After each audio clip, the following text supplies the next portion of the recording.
ये तीन खाइयां हैं जिनमें चलते तो बहुत लोग हैं पर गिर जाते हैं, इन खाइयों से नहीं निकल पाते। कोई बिरला होता है जो इन खाइयों को पार कर गया तो आगे हरि साक्षात्कार होता है। सबसे पहला है कंचन, रुपया।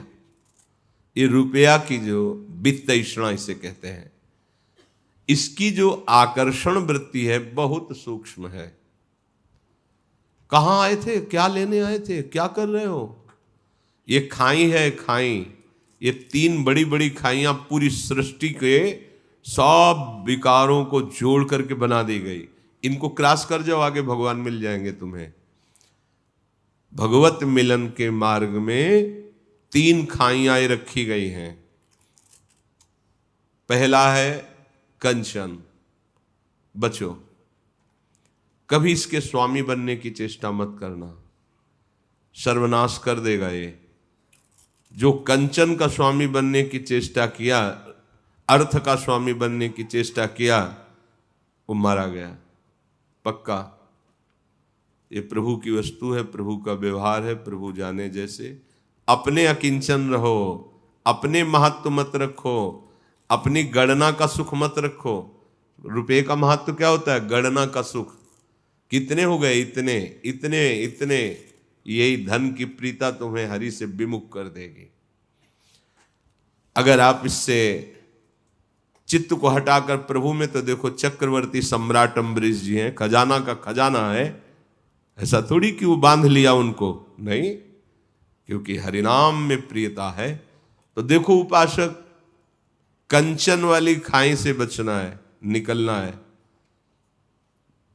गिरना नहीं इसमें।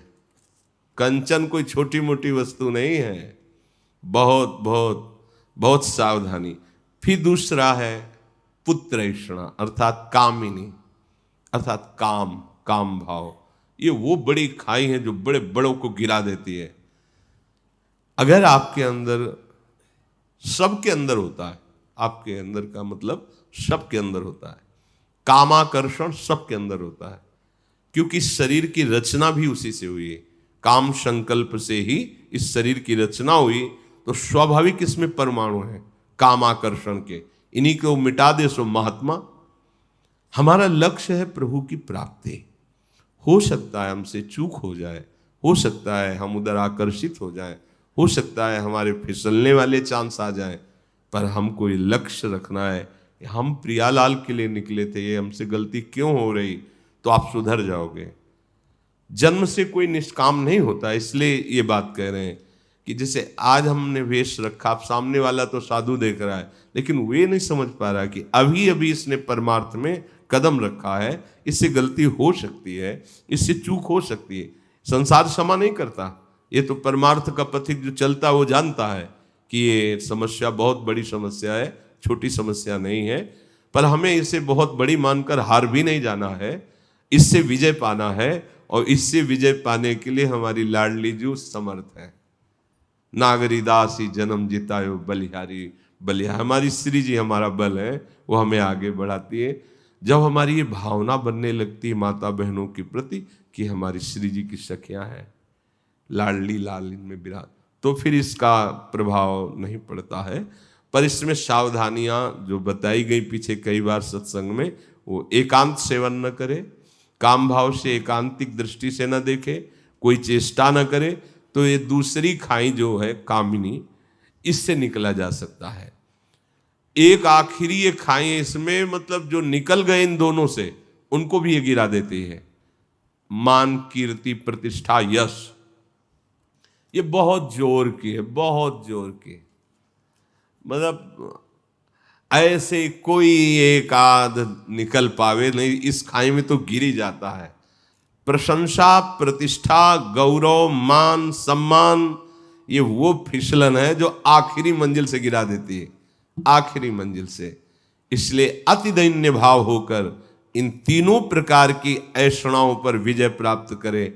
कंचन, कामिनी, कीर्ति, वित्तैषणा, पुत्रैषणा और लोकैषणा। जिसने अपनी इंद्रियों को शांत कर लिया है, और सारी चेष्टाएं एकमात्र प्रभु की प्रसन्नता के लिए भजनमयी हो रही। धन्य है उनका जीवन। इसके अलावा सबका जीवन, कह रहे शेषास्तु भ्रम निलये परिभ्रमंती, सब भ्रम में अपने जीवन को नष्ट कर रहे हैं, भ्रमित हो रहे हैं। परमार्थ है शब में प्रभु का दर्शन करने की वृत्ति वाला, और अहम का स्वरूप है सबसे बड़ा बन करके हमारा नाम, हमारा यश, हमारा सिद्धांत, हमारा उपदेश अद्वितीय है। दिशा गलत हो रही है। ये बहुत सूक्ष्मता का विषय है। बाहर से तो कोई नहीं समझ पाएगा, अंदर से आप देखिए। आप क्या देखने चले थे? सर्वम खलमिदम ब्रह्म। बहुत सूक्ष्म विषय है, बहुत सूक्ष्म विषय है। उपासक ध्यान दे। आदौ विजित्य विषयान मद मोह राग, द्वेषादि शत्रुगण माहृत योग राज्या, ज्ञात्वामृतम शमनुभूत परात्म विद्या, कांता सुखावत गृहे विचरन्ति धन्या। वो धन्य है जिसने पहला कदम जमा दिया, मोह का नाश करके, मद का नाश करके, राग का नाश करके, द्वेष का नाश करके इन शत्रुओं पर विजय प्राप्त की। धन्य है उसका जीवन। बाबा जी बनना सरल है, लेकिन साधुता आना कठिन है। कई लोग प्रश्न कर देते हैं कि कैसे जाना जाए कि ये संत है, कैसे जाना जाए? पहली बात है कि बिना संत बने तुम संत को जान ही नहीं सकते। दूसरी सहज बात है, संत की पहचान की सहज पहचान होती है। जिनके संग से भगवान का रंग बढ़ने लगे, नाम रूप लीला धाम, जिनके संग से बुराइयां तुम्हारी उभर कर तुम्हारे सामने आकर चुभने लगे कि मैं बहुत नीच हूं, अब मुझे नहीं करना चाहिए, जिनके संग से हृदय शीतल हो जाए, जिनके संग से तुम्हारी मांग मिटने लगे, वो संत है। संत कभी मांग नहीं रखता। उसके संग से तुम्हारी मांग पूर्ण हो जाएगी, तुम्हारे अंदर इच्छाओं का नाश हो जाएगा। जो इच्छा रखता है वो संत कैसे हो सकता है? भोगों की इच्छा रखना, पैसे की इच्छा रखना, वस्तु की इच्छा रखना, अरे हम निकले काहे के लिए हैं? इनको कबाड़ बटोरने के लिए निकले। ये कबाड़ ही है, चाहे जितना बैंक बैलेंस कर लो, कबाड़ ही तो। मरोगे बैंक लाद के ले जाओगे। नाम रूप लीला धाम। अब यथा योग्य जैसे प्रभु चला रहे, इसका कोई महत्व तो नहीं है, कोई इसका महत्व तो नहीं है। दैववश जैसे चल रहा है, अगर इनकी आकांक्षा है, इसका महत्व है, इसकी मांग है, इसकी चाह है, चाहे जो भेष रख लो, अभी साधुता नहीं है। साधुता नहीं तो परमानंद नहीं है। आदौ विजित्य विषयान मदमोह राग, द्वेषादि शत्रुगण माहृत योग राज्या। सबसे पहले साधु को चाहिए, उपासक को चाहिए, विजित्य विषयान मदमोह राग द्वेषा। आपको जीतना है, मद को जीतना है, मोह को जीतना है, राग द्वेष को मिटा देना है, तब जाकर राज सिंहासन पर बैठता। बादशाह तो तभी होता है जब शत्रुओं को पराजित कर देता है। आपने तो अभी पराजित करने की ठाना ही नहीं है, आप तो इन्हीं की चाह कर रहे हैं। फिर कैसे आप बादशाह हो जाएंगे? बिना शत्रुओं को परास्त किए बादशाह के? चाह मिटी, चिंता मिटी, मनुआ बेपरवाह, जिनको कछु न चाहिए वो साहन के शाह। सुरपति नरपति लोकपति, जिनके भावे घास, रहे परम आनंद में तज सबही की आस। ये बाबा, ये संत, ये साधु जगत मंगल स्वरूप है, कोई खिलवाड़ वाला नाटक वाला ये मार्ग नहीं है। और जो इनका आश्रय ले लेता है वो जगत विजयी हो जाता है, चाहे गृहस्थ में हो चाहे जिस मार्ग, जहां संतों का आश्रय हुआ, निर्विषय निर्विकार परमानंदमय स्थिति की चाह ये अपने आप हृदय में आने लगती है। देखो उपासक, मद मोह राग द्वेष आदि शत्रुओं को जीत करके अपने स्वरूप साम्राज्य में स्थापित, हे परमानंद का मार्ग है, ये घिघियाने का मार्ग थोड़ी है। अमृत पद का अनुभव से होता है ये सब। जो इंद्रियों को शांत कर लिया, राग द्वेष पर विजय प्राप्त कर ली, वो अमृत पद पे। वैराग्यवान को क्या सुख है, सम्राट भी नहीं जान सकता, देवराज इंद्र भी नहीं जान सकते। वैराग्यवान को जो सुख है, फिर अनुरागी को जो सुख है, वो तो बहुत ही अलग बात हो गई। जो वैराग्यवान है, विषयों पर विजय प्राप्त किए हुए है, उसके अंदर जो विवेक है वो ऐसा है जिससे पतिव्रता पत्नी पति को सुख पहुंचाती रहती है। ऐसे ही वो विवेक परम सुख प्रदान करता रहता है उस उपासक को।